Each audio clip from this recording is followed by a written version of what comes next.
Welcome to the Mindset Coach podcast, brought to you by the Mindset Coach Academy. I'm Lara Young, your host and Master Certified Coach. Whether you're a seasoned coach or just starting your coaching career, this podcast is your go-to resource for all things mindset, coaching, and personal development. Each week, we bring you expert insights, practical strategies, and inspirational stories to help you become the best coach you can be. Our guests range from leading industry professionals to successful mindset coaches who share their secrets for creating lasting change. Plus, I'll be answering your burning questions and sharing tips from our ICF and multi-accredited Mindset Coach Certification program. So, if you're ready to elevate your coaching game, stay tuned and let's dive into today's episode. If you're a new or aspiring coach, you may be thinking, I'm not ready to charge yet, or what if I get stuck in a session? I don't know enough to really help someone. Now, if that's you, you're not alone. Every coach I've trained has felt that way at some point. And today I'm going to help you shift that. Because confidence doesn't come before coaching. It actually comes through coaching. And by the end of this episode, you'll know how to start showing up with presence, competence, and calm, even when you're new. So let's begin with what confidence really is.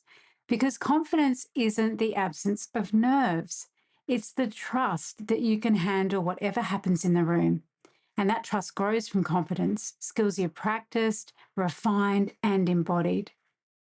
Think of a skill that you're now confident in that was once brand new. Driving a car, for example, hosting a Zoom session, speaking to a group. At first, you probably felt awkward, hesitant, or even scared. And over time, you developed your technique. You sought feedback and you gave yourself patience. Now it's second nature. And coaching actually works in the same way. You don't have to be perfect before you start. You just need to begin, to learn, and to keep practicing and reflecting as you go.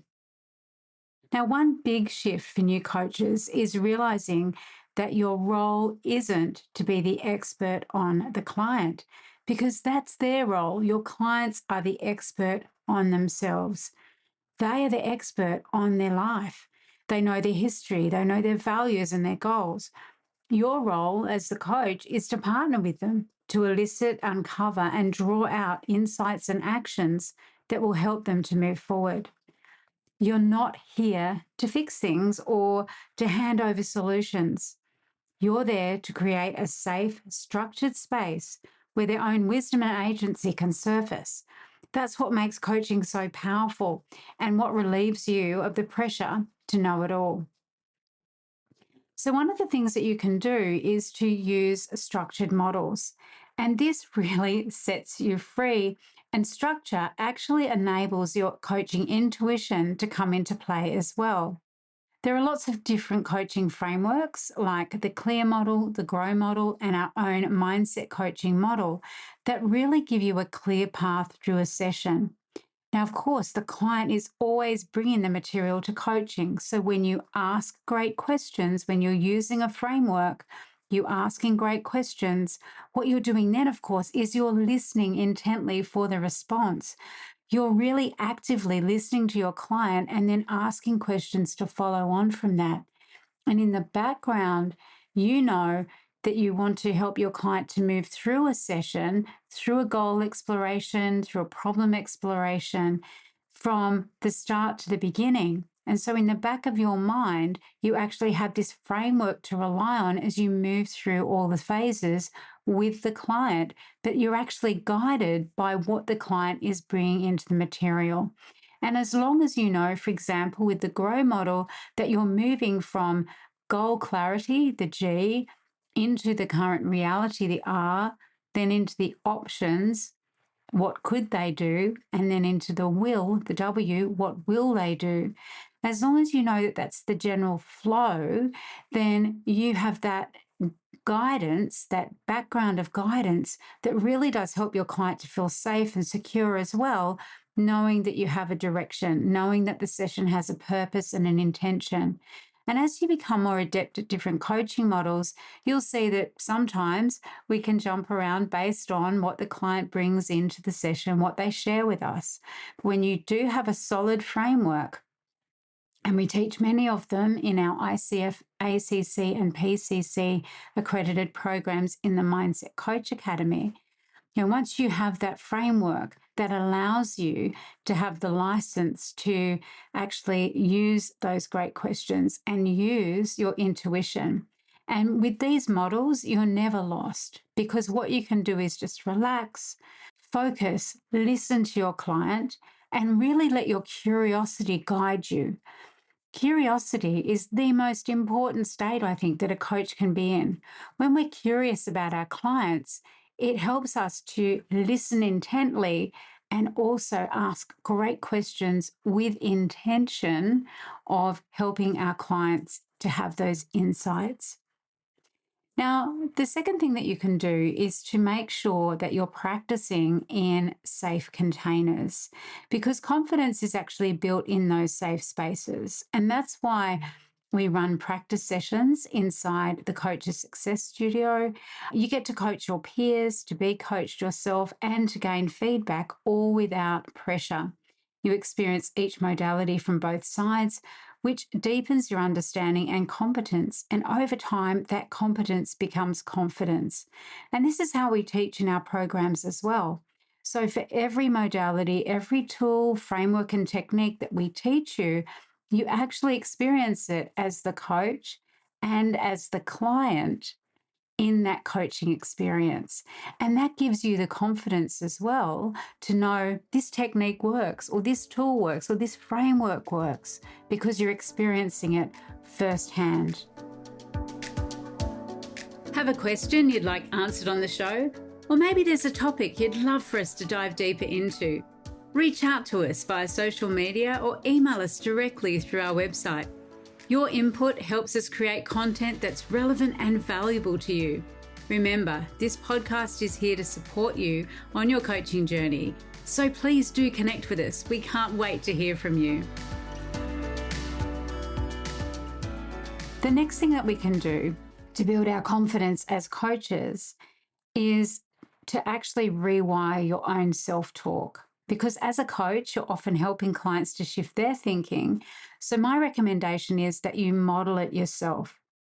So before a session, instead of, what if I don't know what to say, try, I'm here to listen deeply and trust the process. Or, I don't have to have all the answers. I'm here to partner, not prescribe. And I think that word partnership becomes so important when we're building our confidence as coaches, that we are here to partner. We don't need to have all the answers. We're not here to diagnose and prescribe.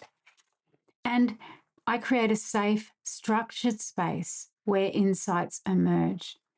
And these simple shifts, these rewirings of the way that we talk to ourselves about our sessions, lowers anxiety and raises your presence.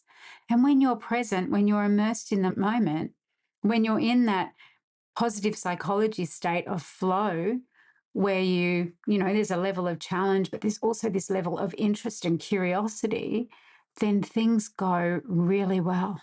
Your presence increases, your engagement increases, and your effectiveness and your competence increases as a result too. So there are some things that you can do before a session to really ground yourself.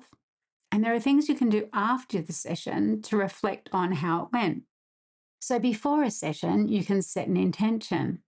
For example, I'm here to serve the client's agenda with curiosity and respect. You can ground yourself. I often like to, before a coaching session, just put my feet on the floor, both feet on the floor, sitting in my chair. And I like to take 3 slow breaths deep into my belly and just really make sure that I'm checking in with my body, releasing anything, releasing any of the stress or anything that's happened in the day before, and just really to ground myself. And then I visualize the space that I want to hold with my client, which is calm, focused, and client-centered, so that my presence, no matter what else has happened in my day or what else I'm anticipating is going to happen in my day, is there for my client wholly and solely. And so I invite you to practice that or come up with a routine of your own. And then after a session, it's very useful to reflect what went well in the session. Where did I feel most present? What could I do differently next time? And what insight did I gain about myself as a coach?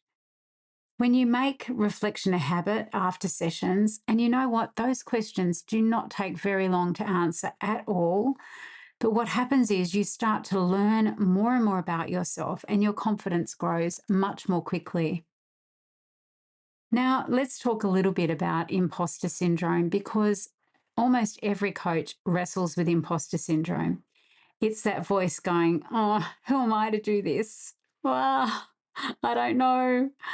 Remember, you're not there to out-expert your client. You're there to hold a process. And the more you practice listening, asking, and partnering, the more you'll see your clients getting results. And that is the best antidote to self-doubt. Those client results, those client testimonials. I talk about this in a lot more detail in season 4, episode 15, The Myth of Perfection in Coaching, and how self-doubt can actually enhance your impact. So I'll put the link to that below this episode. Please do head on over and take a listen. Let's recap. Here are 10 actions that you can take today to increase your coaching confidence. First, start with structure. Use models like Grow, Clear, or Mindset to guide your sessions. Structure removes the fear of getting stuck and gives you a clear path forward. 2, practice in safe spaces. Join peer practice groups or communities like the Coach's Success Studio. Confidence grows fastest when you practice regularly with feedback. Shift your self-talk. Before a session, replace "what if I mess up" with "I create a safe space where insight can emerge." The language you use really does shape how you show up. And as mindset coaches, we know this better than anyone. 4, set intentions and ground yourself. Spend a minute or two before each session centering. Breathe deeply, plant your feet, and set an intention like, "I will listen fully and be present." 5, reflect after every session. Ask yourself, what worked well? Where did I feel most present? What can I refine? Reflection accelerates competence, and competence builds confidence. 6, release the expert role. Remember, you're not the expert on your client, they are. Your role is to ask questions, listen deeply, and help them uncover their own solutions. 7, experience coaching as a client. Put yourself on the other side of the process. Experiencing modalities firsthand deepens your understanding and helps you to deliver them with confidence. 8, celebrate small wins. Notice every positive shift, a client breakthrough, a powerful question you asked, or even your own presence. Confidence compounds through acknowledgement. 9, seek feedback from clients, mentors, and peers. Feedback really helps you see strengths you may overlook and gives you practical guidance for growth. Coaches grow faster when supported by other coaches. And lastly, be patient with the process. Confidence takes time. Just like learning any new skill, you may feel awkward at first, but repetition and patience turn "I'm not ready" into "I've got this." So confidence isn't something you wait for. It's something you build. It's one skill, one session, one reflection at a time. And if you're ready to accelerate that journey, join us inside the ICF accredited Mindset Coach certification. You'll not only learn the models and modalities that create transformation, you'll practice them in real-time settings so that you graduate as a confident, competent, and impactful coach. And if you're looking for a safe space to practice right now, check out our sessions inside the Coach's Success Studio. You'll experience each modality as both coach and client and gain feedback you need to grow. You'll find the links down below. And until next time, keep coaching, keep growing, and keep believing in the power of mindset. That wraps up today's episode of the Mindset Coach podcast. I hope you found it as inspiring and informative as I did. If you enjoyed today's show, please subscribe, leave a review, and share it with your fellow coaches. Your support helps us reach more people and continue to bring top-notch content every week. Remember, you can always learn more about our ICF and multi-accredited Mindset Coach certification program, our coaching membership and other training opportunities by visiting mindsetcoachacademy.com. Thank you for tuning in and keep striving to become the best coach you can be. Until next time, this is Lara Young signing off. Stay motivated and keep transforming lives.